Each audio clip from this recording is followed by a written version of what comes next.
సికింద్రాబాద్ బోయిన్పల్లి మేధా school drugs కేసులో సంచలన నిజాలు వెలుగులోకి వస్తున్నాయి. స్కూల్ ప్రమాదకర స్థితిలో నడుస్తోంది. స్కూల్ ఫస్ట్ ఫ్లోర్ లో పెద్ద సంఖ్యలో రియాక్టర్లను గుర్తించారు. డ్రగ్స్ తయారీ కోసం ఫస్ట్ ఫ్లోర్ లో 8 రియాక్టర్లు ఏర్పాటు చేసుకున్నాడు జయప్రకాష్. ఫ్యాక్టరీ స్టైల్లో రియాక్టర్ల ఏర్పాటు చేసుకున్నాడు. జయప్రకాష్ గౌడ్ రూమ్ అచ్చం ఫ్యాక్టరీని తలపించేలా ఉంది. డ్రగ్స్ తయారు చేసే రూమ్ లోకి ఎవరూ రాకుండా జాగ్రత్త పడ్డాడు.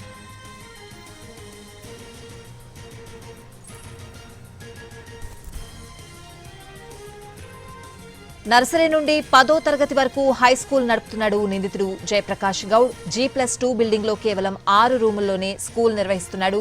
2018 నుంచి స్కూల్ నడుస్తున్నట్లు తెలుస్తోంది.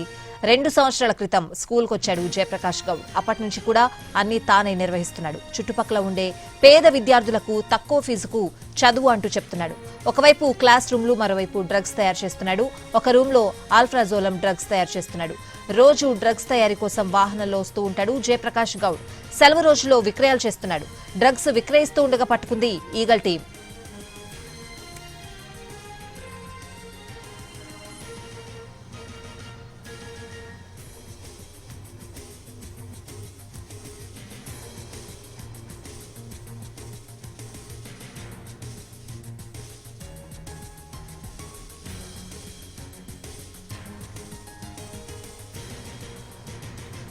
సికింద్రాబాద్ బోయిన్పల్లి మేధా స్కూల్ డ్రగ్స్ కేసులో సంచలన నిజాలు వెలుగులోకి వస్తున్నాయి. స్కూల్ ప్రమాదకర స్థితిలో నడుస్తోంది. స్కూల్ ఫస్ట్ ఫ్లోర్ లో పెద్ద సంఖ్యలో రియాక్టర్లను గుర్తించారు.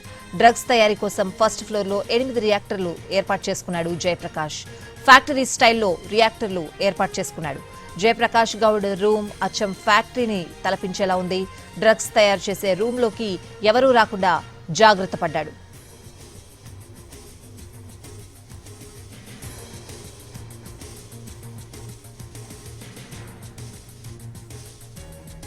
నర్సరీ నుండి 10వ తరగతి వరకు హై స్కూల్ నడుపుతున్నాడు నిందితుడు జయప్రకాష్ గౌడ్.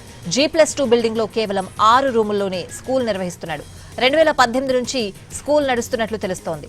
2 సంవత్సరాల క్రితం స్కూల్ కొచ్చాడు జయప్రకాష్ గౌడ్. అప్పటి నుంచి అన్ని తానే నిర్వహిస్తున్నాడు. చుట్టుపక్కల ఉండే పేద విద్యార్థులకు తక్కువ ఫీజుకు చదువు అంటూ చెప్తున్నాడు.